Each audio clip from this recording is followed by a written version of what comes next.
Good day, everybody, and welcome to the Inverted Orthodoxy podcast. I am Blake, and here with Doug, and we're excited to take you through the twists and turns of faith, but also just excited that this all worked today. Okay, wait. You're saying that in great faith. All right, true. We're excited if it works today. Okay. Do you remember a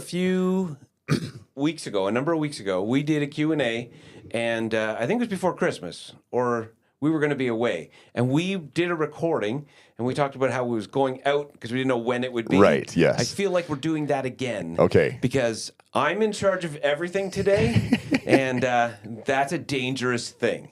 Kyle's unable to be here. Keelan's unable to be here. So it's just you and I. And I'm not much help at all. Not much help. I am zero help. Yes, and maybe people don't realize that you and technology don't always get along. So, but in case this actually works, yes. I'll let you continue your intro. All right. So, yes, we on this podcast, you guys send in your questions and we try to answer them, and we have lots of fun doing it. So we will jump in. You told me that we have some AER, so why don't we go there first? Time for accusations, explanations, and recantations. Well, I don't know if this is working in TV land or wherever these people are watching or listening to this, but it's working here, so this is really good. It looks really good on the monitors we've got. Yes. I know there's audio because I can see the levels moving. So as long as I started the recording, we're doing great. Awesome. All right. Which now I'm wondering, did I start the recording? Did you start the recording? I'm sure I did, but just before we get into the AER, all right, I'm going to confirm. All right, you confirm that. I will read the AER as you check it out. But the first one says this: is premarital sex between two mature people really devaluing anything or anyone? I think I would never marry someone without getting the full picture. We are recording. So we are recording. So that is recorded forever. That's okay. If this works, I'm going to be happy no matter what. Yes. Okay, on to the question. I saw this question and I thought, how do I respond to this question without sounding like a crotchety old man? All right. Because I have lots of thoughts on this question. Yeah. Where do I even begin? Do you have any thoughts? I do. Well, why don't you start while I'm still processing, and I got this like giant mess of thoughts. So, we had the premarital sex questions last week, or the sex questions. I can't remember exactly how it went, but after that, I am in charge of young adults at our church, and we did young adults on last Wednesday evening, and we listened to a video by Andy Stanley on sex outside of marriage. Was basically his brunt of it. The whole series about guidelines, so just building like wise boundaries in your life so that you don't end up in situations that you regret. That's kind of his premise. And I really appreciated what he talked about sex, instead of going at it like, legalistic rules or this is why, or, God's down on it or whatever else. He presented to his congregation, then it's out there in the world for us all to watch, but just this is common sense. And the one thing that he said, and I shared this with you already, that I really liked, he said that these are the things that you don't want your sister doing. Like, you realize that would be wrong, or you wouldn't want your sister doing, or your mom and dad doing, or, just people in your life that you care about that you wouldn't want them to do. And I just thought that was so good, because it doesn't give a narrow definition to what, the sexual ethic is. But we all know where that is, or we all have a standard of what that would be, right? So it leads into the devaluing a little bit, but I'll let you go ahead. So I think that people might respond to that and go, okay, but two consenting adults who decide they want to have sex, we would go, okay, well, I don't have a problem with that. So I'm not debating that. No. But I think that's where this question is getting to. Yeah. Is if you have these two consenting adults, what is the issue? Why is it a big deal? Right. So a whole bunch of thoughts that are going to come out in a random order and hopefully lend some coherence to this. First of all, I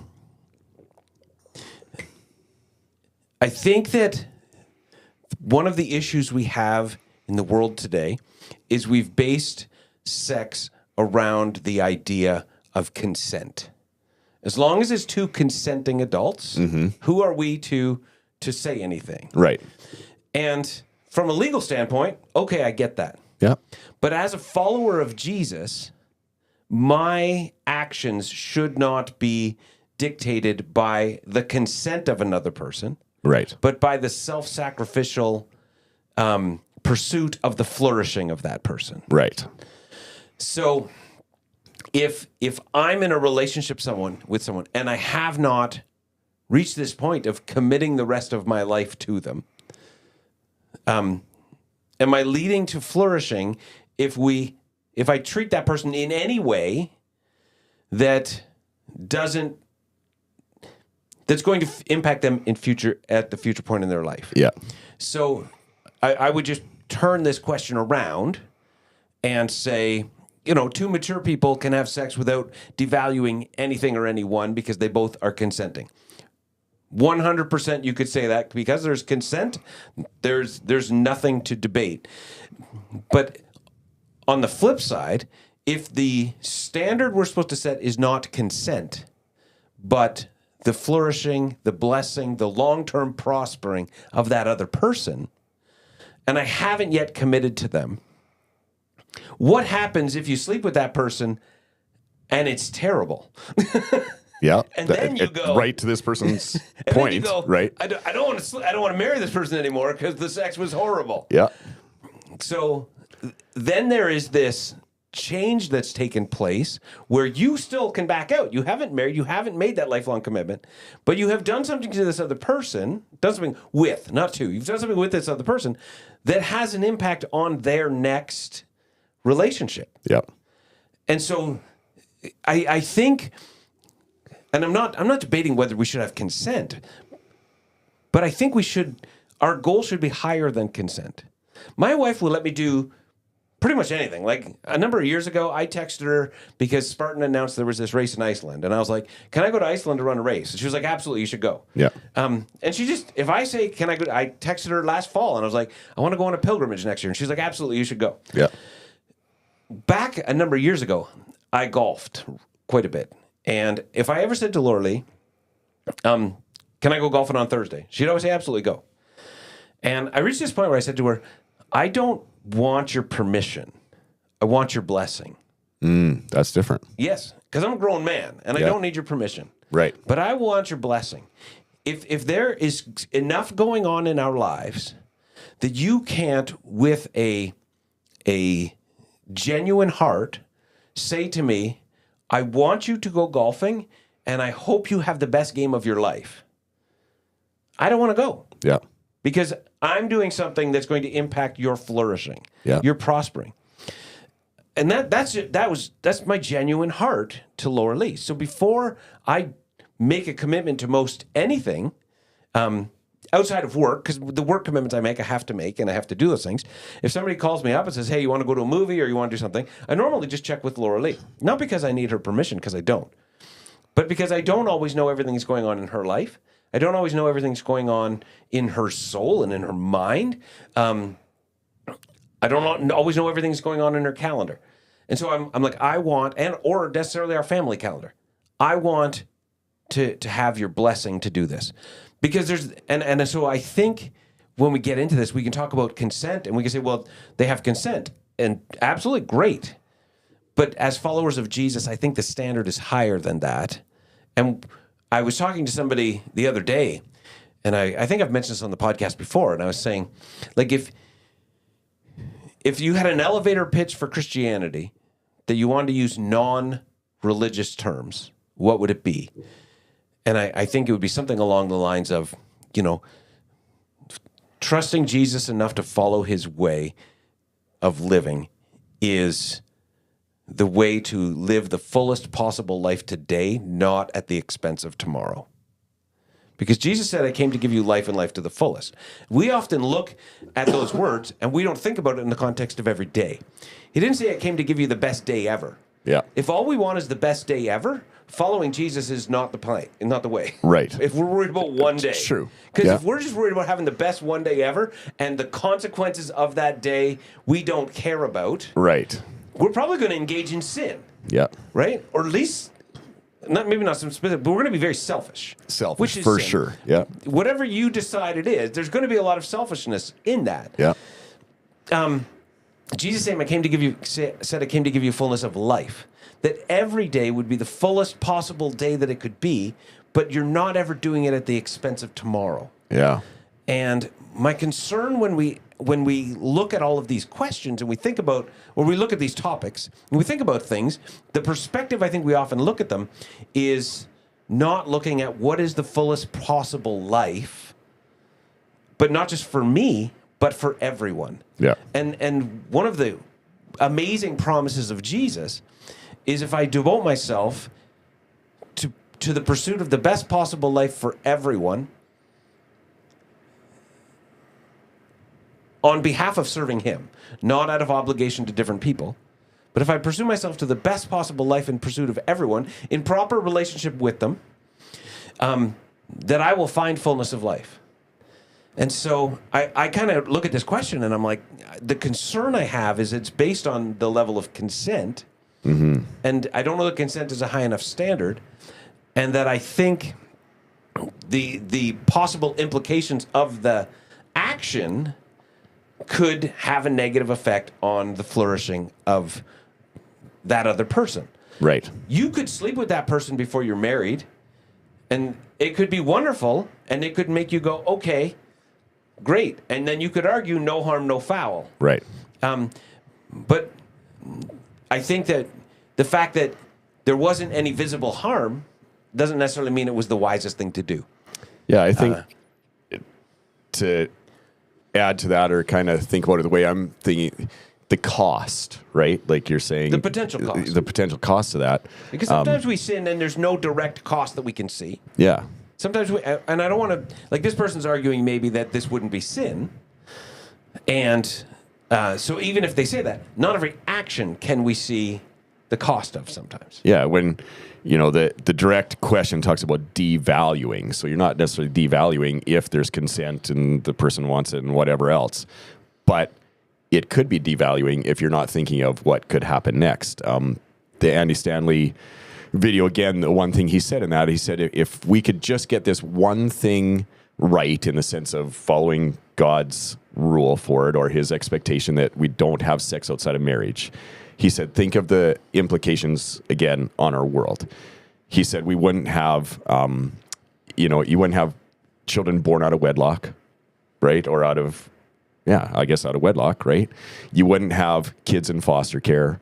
You wouldn't have, so many single parents. I don't know that I agree with that about kids in foster care because just because you didn't have sex outside of marriage doesn't mean your kid doesn't end up in foster care. But you can follow the line of thinking. There is a lot of brokenness in relationships, and especially children and hurt, and even we haven't even talked about not debating that. Not even talked about STDs, which obviously are rampant in our world. At one point, when I was doing youth ministry, the stats were like 25% of Canadians carried an STD. So all those things would diminish drastically. Maybe it's not zero, but would diminish drastically if people in a certain community only had sex in marriage. Yes. Right? Yep. So when I think of the word devaluing, I go, yeah, you're not necessarily devaluing in the moment or today, right?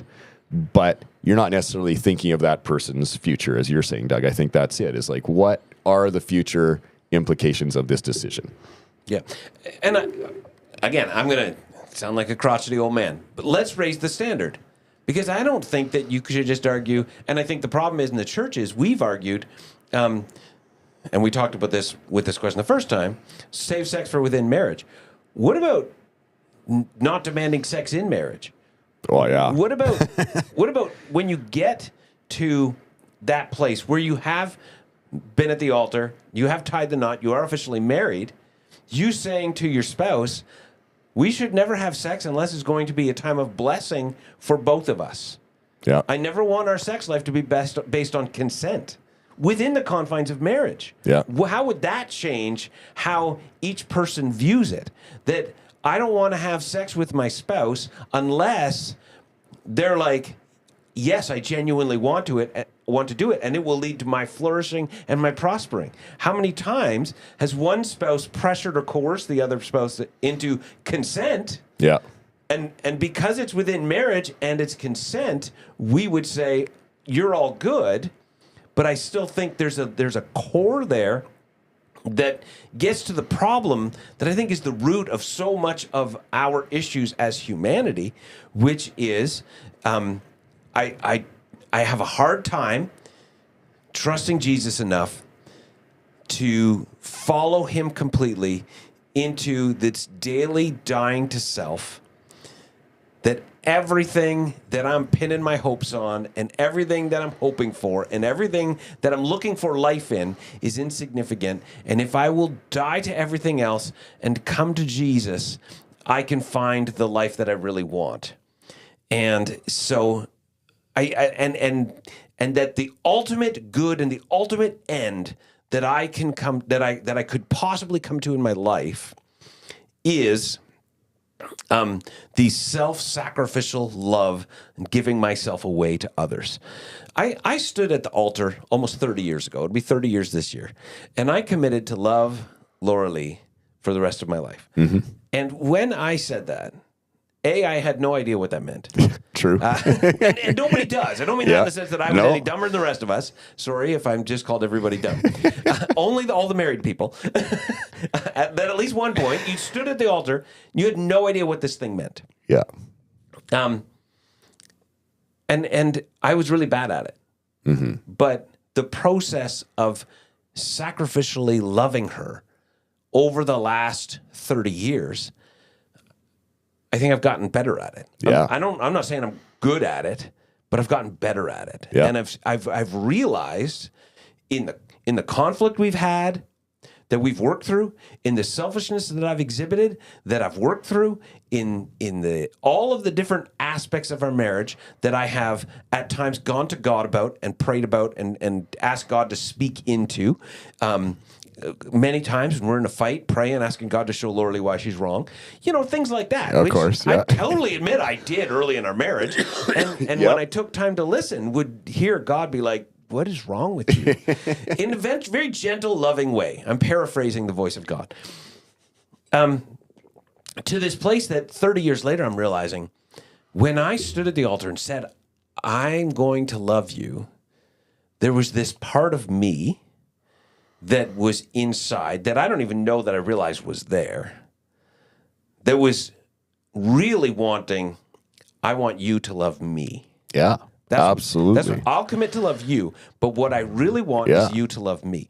And we had a pastor at the church, Melissa, who was on staff for a while. Shout out Melissa. I don't know if she listens, but she was awesome. She wrote a book when she was working towards her master's, and it was called like Sanctification in the Ordinary or Sanctification in the Everyday.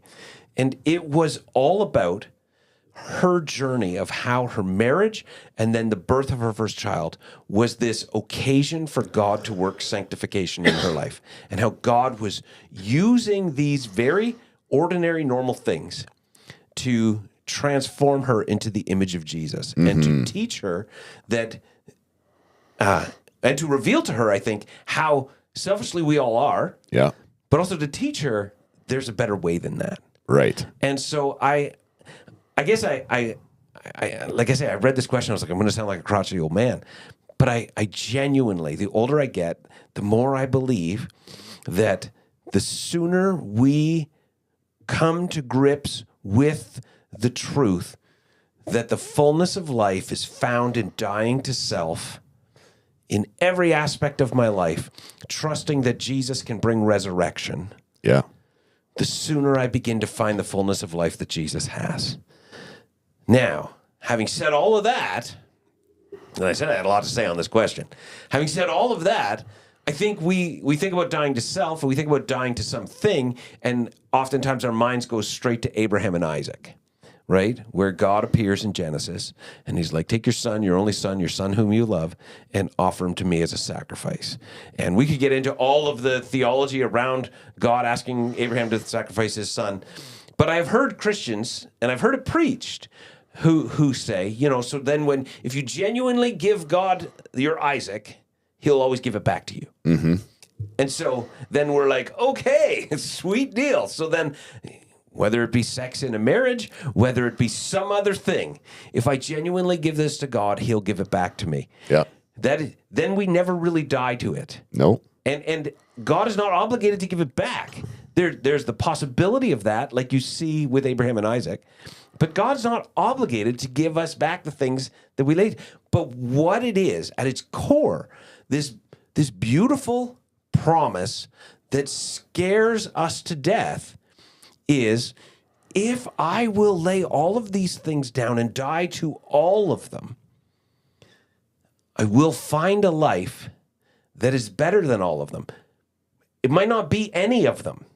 And so, have you ever watched Let's Make a Deal, right? Where the person's got something good and they're like, you can trade that for what's behind door number 2. Yeah.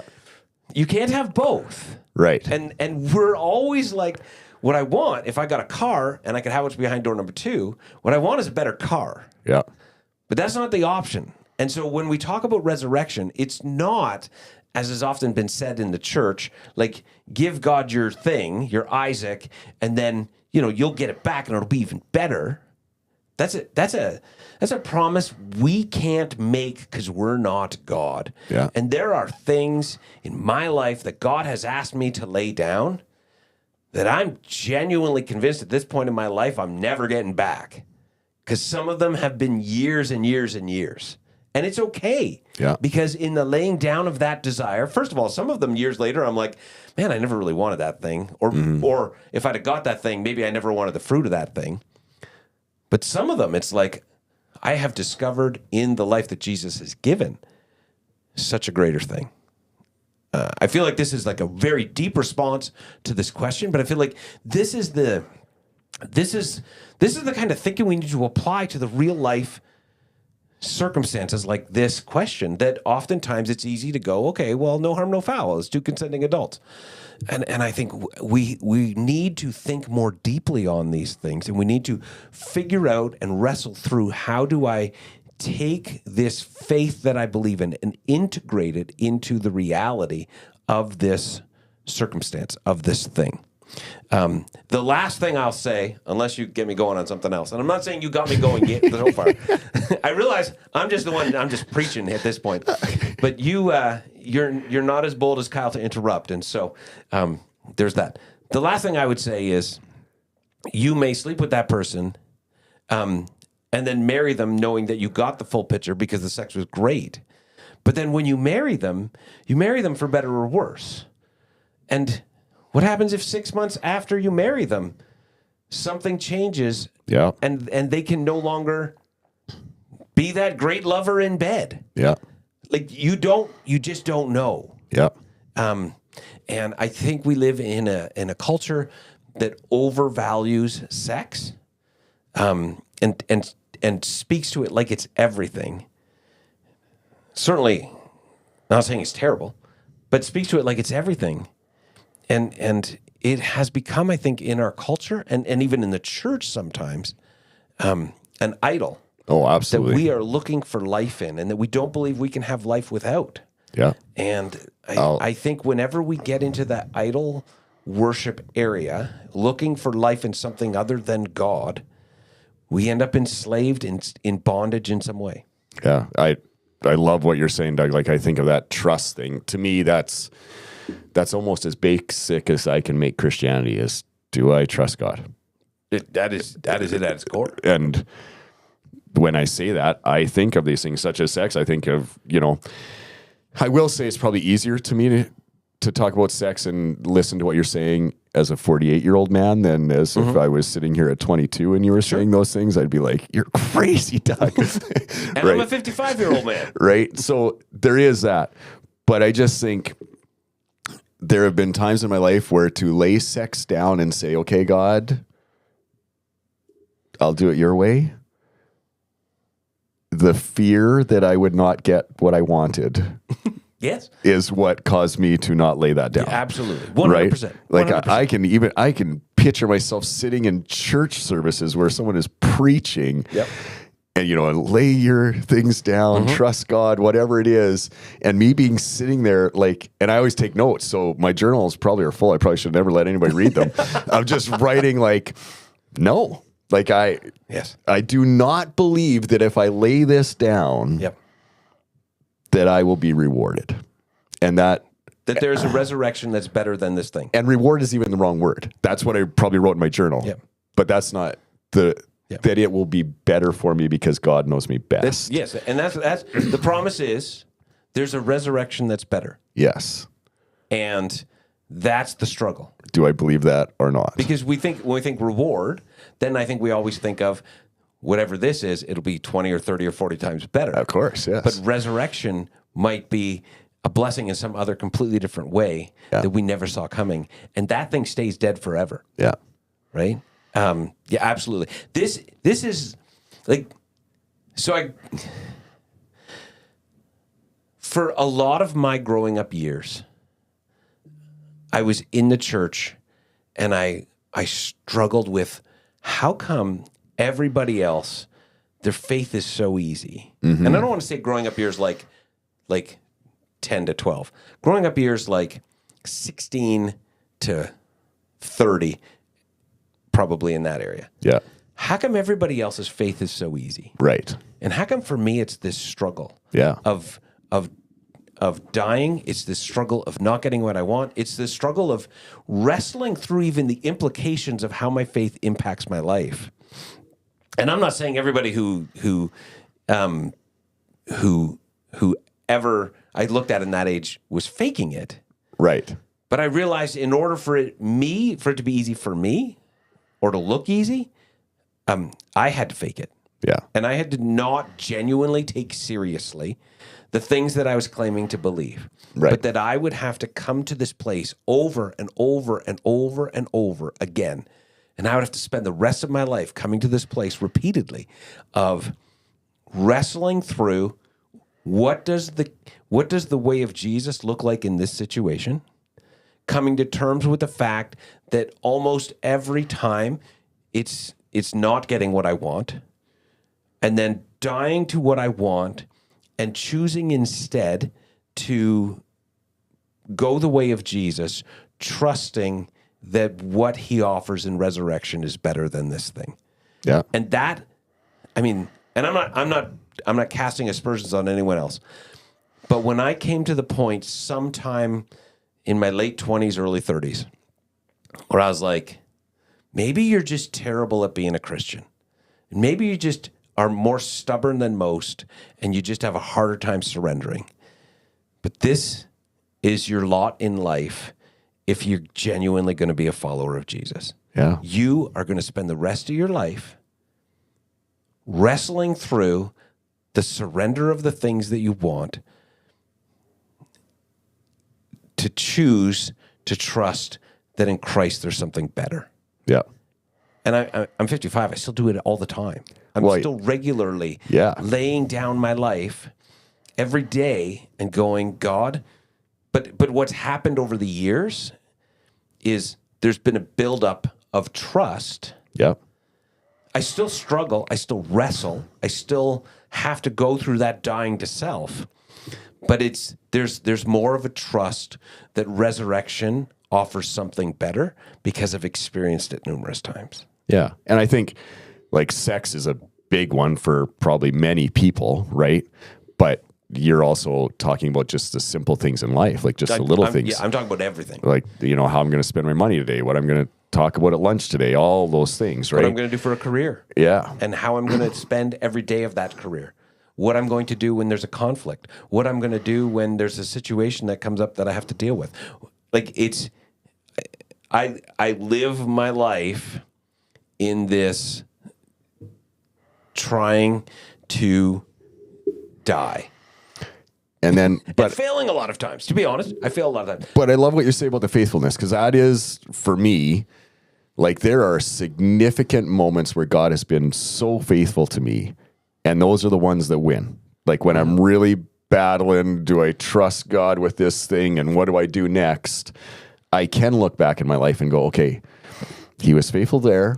It was better. I did experience some sort of resurrection life there, so I can probably trust again, maybe, right? Yeah. Like that's the, the process that goes through my mind. It gives me courage to enter into the wrestling match of laying that thing down again. Yeah. It doesn't mean that I'm like, oh, this is easy to lay down.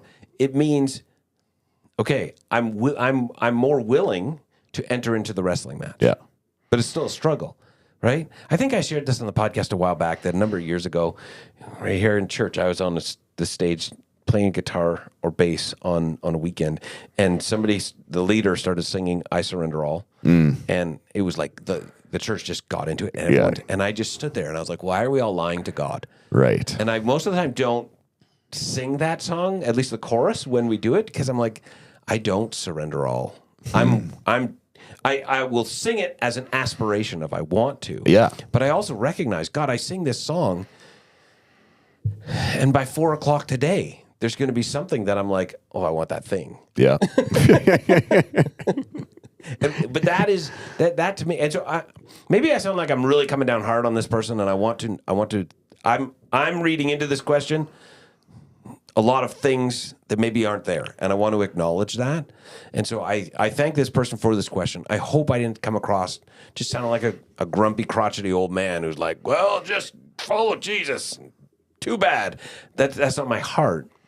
But I genuinely think we should think deeply and pray hard about these kind of things when the way of Jesus doesn't seem to line up with these things that we're like, well, I don't see any problem with that at first glance. And one could argue there is no problem with that.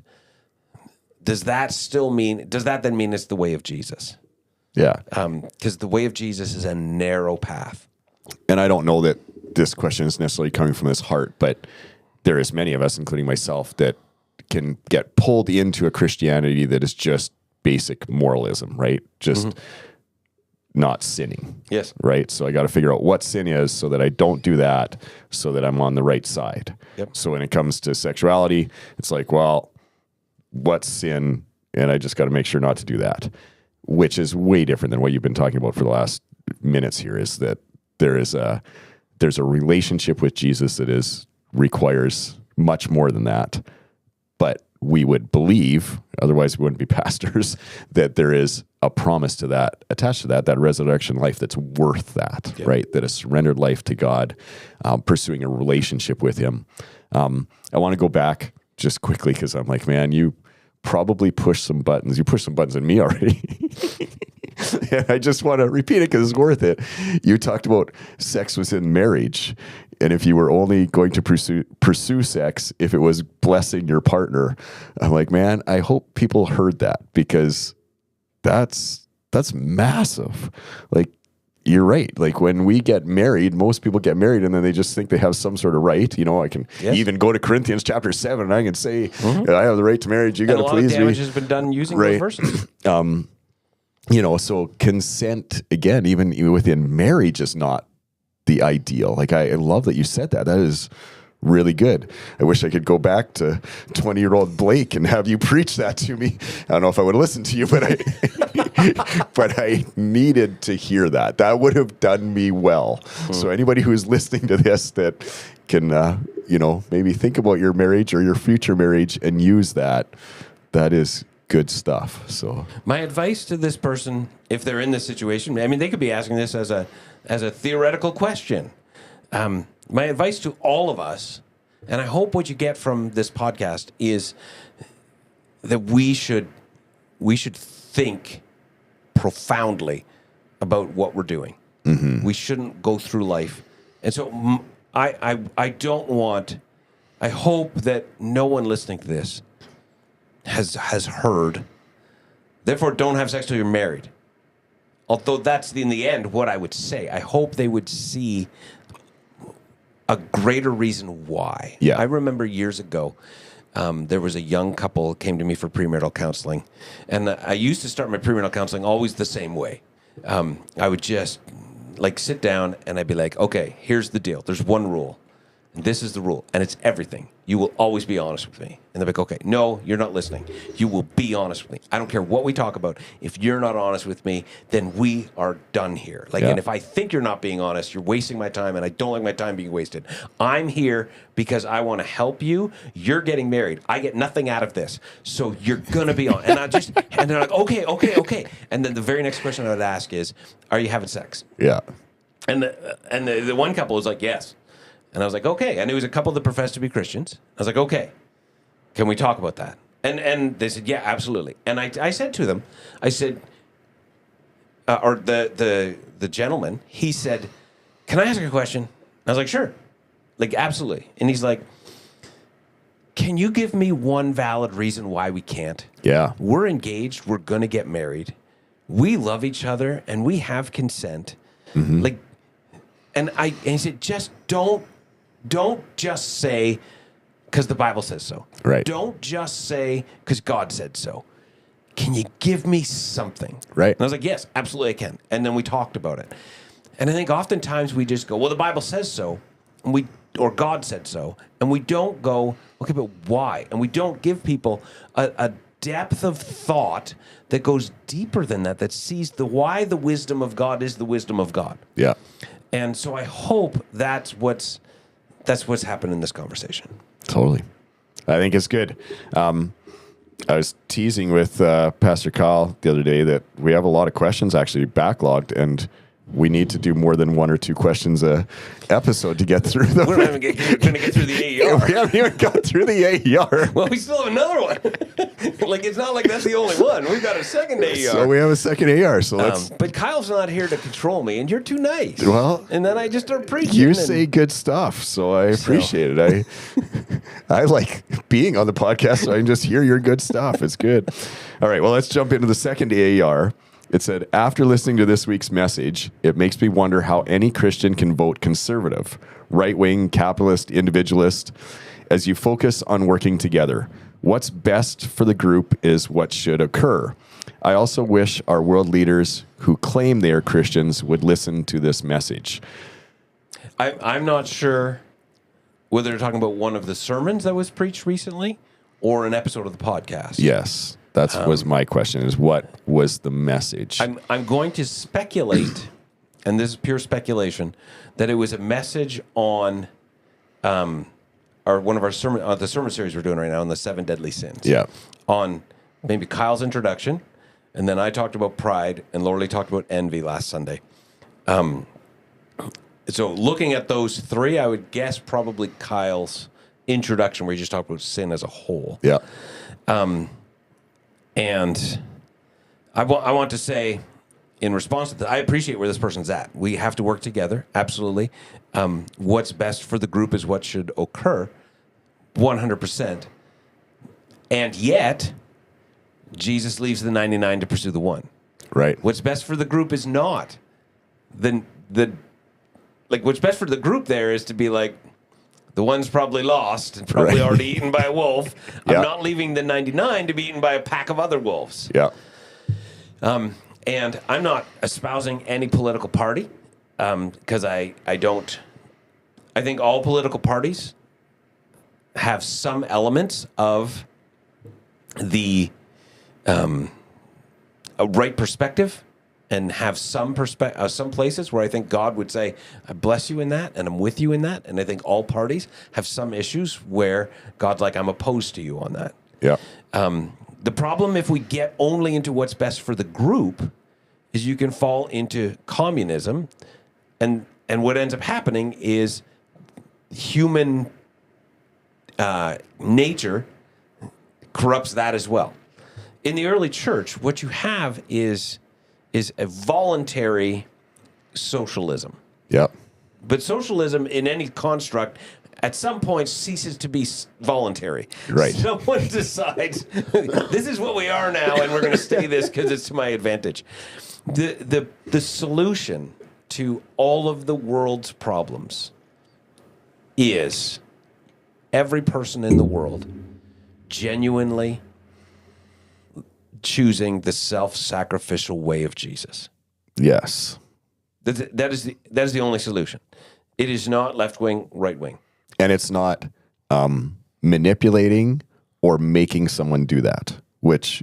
Every person in the world freely choosing that. Yes. 100%. And I think you said that, but I just want to say that because I think that's the fault we've seen with Christianity through thousands of years now. Yep.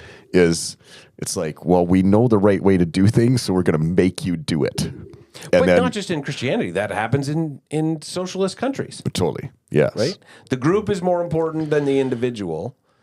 And as soon as the group becomes more important than the individual, we can sacrifice the individual. yes, But the individual is a part of the collective as well. right, And so we have to, and this is the beautiful way of Jesus, is it sees the individual and the whole.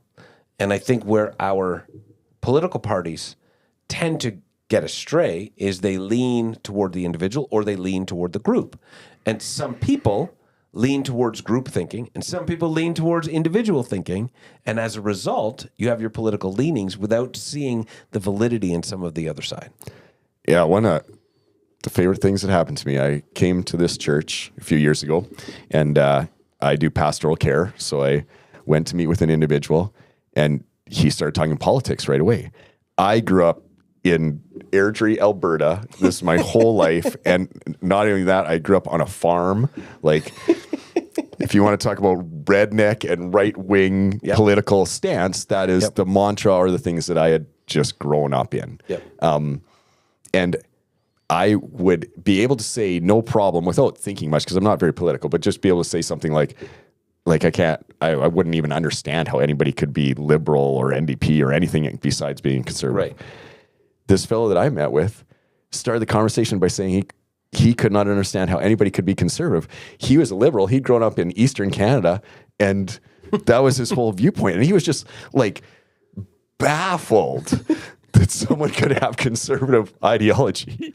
Yeah. And it was such a brilliant conversation to me, because I love just listening to people and I love hearing their stories. But I have remained really good friends with him. And ever since that time, I'm just like, man, you blew my mind, because I'd never met anyone who thought that way. Mm-hmm. And so I look at this question and I go, whoever wrote it obviously has some sort of slant or perhaps is being thinking to a new point of view, right? Which is my wife. She's definitely like really open on that political spectrum, and quite often is like, what is the most godly? And then would agree with you, Doug, that there's elements of God in every party, and then there's elements that are not godly in every party too, right? But it's just politics will not save our world. That's where I guess I kind of land in all of that. And just understanding that we all have a different way of thinking. Like, if we believe, in Christianity and we have a good, faith in that, then we are going to probably align with one or another political party and probably see the good in that party and be like, this is why this party should be, part of a Christian decision. But then understanding that someone else is probably a Christian on the other side and has a strong faith and is going to look at another party and say, I really like what this party says about, a different aspect, right? Yeah. So, yeah. And the reality is, like, I can appreciate this. If this person maybe has always been right leaning, and maybe they're entering this new thought process. True. Or maybe they've always been left leaning and they're like, this just helped them to see, oh, look, I'm right. Yeah. I 100% wish and that we could honestly examine the things we disagree with to try to understand why other people think that way. Yeah, that's... Because most people who are on a different side of the political spectrum aren't there because they hate us or they hate some aspect of our world. They just see things. And if we could say, I don't even want to agree with you. I just want to understand why you think that way. How different would that make? There is a second part to this question, though, that said, I wish all our world leaders who claim they are Christians would listen to this message. And I think the challenge we have, and I think this speaks to a different thing, is when we are professing the name of Christ, what we should be, in doing so, what we should be doing is professing our allegiance to Christ. And I think that a lot of times politicians use Jesus as their mascot because it wins them votes. Gets votes, yeah. And there's not a desire for allegiance to Jesus. There's a desire to use Jesus to gain the trust of people. Yeah. And not go the way of Jesus. But going back to the previous question, going the way of Jesus is going the way of dying to self every day, because I trust that somehow, some way, there's this promise of something called resurrection that will be greater. And that's a radical call. Yes. And so even the Christians who call them, or the politicians who call themselves Christians, I'm not saying all of them are even bad. Some of them maybe are in the process of wrestling with that themselves. And maybe it's not even something that God's convicted them of yet. Maybe there are other areas of their life where God's been working on. Maybe they are people who have a relationship with God through Jesus Christ, and they are genuinely trying to honor God. And God's like, you got some big areas that you need to work on. We're going to start there, because God is always accommodating so much of our sin. Yes. While he's dealing with the areas that he chooses to deal with. Yeah. Right? And so I don't want to sound like I'm saying every politician is evil, or every politician's not a Christian, or every politician's using Jesus. I think that there certainly are some who do that. I think the temptation to do that is overwhelming, and I think that if we don't trust Jesus enough to follow his way, we're never going to not give in to temptation. So I can see just the reality of it, but I don't just want to write off every politician at the same time. Well, I'm sure this happened to you. There's many times in my life where someone has told me, like either in a personal relationship, like in a personal conversation, or I've been watching TV, someone will say, I'm a Christian. And I automatically make assumptions that they are exactly like me, that they think about Christ the same way I do. Yep. And I've been fooled many times. Well, I think that happens so much. I never saw that more than during COVID and after COVID. Yeah. Because people would, you're a Christian. Therefore, yes. And there were all of these thoughts about how you should respond to COVID, how you should respond to restrictions, what you should do about vaccines, all of these thoughts. Yeah. That there has to be uniformity because you're Christian. Right. And not an understanding that some of us will have different perspectives on it, but our need, as in all of these things when we have different perspectives, is to figure out how to maintain unity. Well, and I assume, again, that you say you're a Christian, I say I'm a Christian, that you think the same way I do, and I'm right. Yes. So when your Christianity does not look like mine, then I don't think you're a Christian, because you don't line up with my thinking. And and there are times where that's legit as well, right? True. There are times where I think, well, that person's wrong, and I can make a pretty strong case that they're wrong. But there's also times where, yes, we have to recognize that there are some things we're going to have to agree to disagree on, because we do see through glass darkly. Yeah, and I'm just saying that because I think when a politician now says, as I've got older in life, they claim to be a Christian or say something about Jesus, I just am going to be careful not to assume they think the same thing about Christianity as I do. Same thing for an athlete or a celebrity, because those are the ones that, you're like, so-and-so is a Christian. Well, we're going to save the world, right? But they may not mean what I mean, right? Yep. And there's lots to that. But I mean, that we could go on. I grew up, and I remember whenever a celebrity was like a Christian, and it was like, oh man, that's awesome. Yeah. And it was so exciting because it validated me. Right. And coming to this point one day where I was like, what?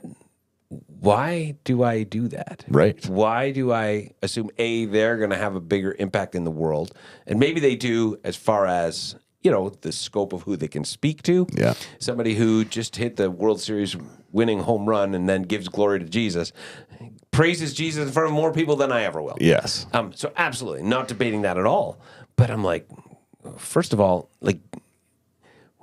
it's not about winning. Yeah, why does that It's matter? about loving. Right. Second of all, what am I doing with the life I have? Because I'm supposed to be faithful with this. And if I'm faithful with the small, maybe it grows to whatever God wants it to grow to. But I need to be faithful here. I remember reaching this point one day where I was like, why do I do that? Yeah. Why do I'm like, put so much, look at that. That person's on our side. Right. Now, I'm supposed to be on the side of humanity and the flourishing of humanity. Yeah. That's good. So... All right. With that, we should probably get out of here. We did not even answer a single question, but I think that's because we wanted to make sure that Kyle had opportunity to That's say what I was going to say. Kyle was going to miss out. So, Kyle, when you get back next week, you can help us answer all the wonderful questions. Unless we got more AER. Well, that's true, too. So, thank you very much for joining us, and we enjoy it always. Check out Inverted Orthodoxy not podcast. See, I do this every week. And I was even thinking, I'm even reading it off the screen. I know. I was looking. I was like, wow, okay. No, there. He just went off script. Yeah. Check out invertedorthodoxy.com where you can ask your questions. We love answering them, of course. You can also see all the other things there. And follow us on social media. Give us a like. We would like that as well. And we will see you all next week.